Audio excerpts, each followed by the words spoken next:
Merci, Monsieur le Président. Je ne vais pas revenir sur tout ce qui a été dit sur la situation au Liban, mais je reviendrai sur ce que ma collègue Nathalie Loiseau, décidément, a mentionné en ce qui concerne le régime de sanctions.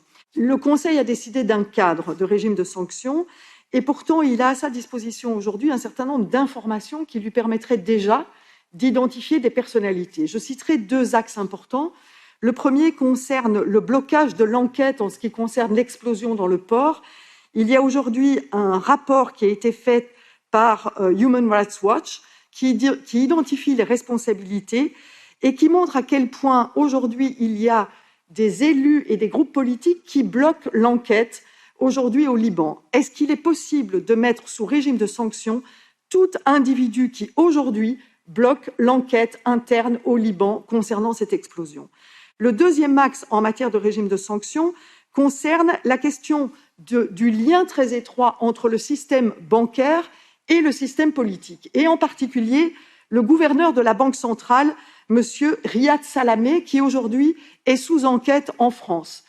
Est-ce qu'il est possible aujourd'hui, non pas de dire qu'on aurait la possibilité de mettre des sanctions, mais de mettre sous sanction le gouverneur de la Banque centrale, qui aujourd'hui a des avoirs à l'extérieur du Liban qui sont quelque peu contestables.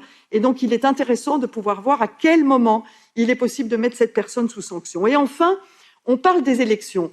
Je pense que les Libanais ont droit à la transparence de l'information.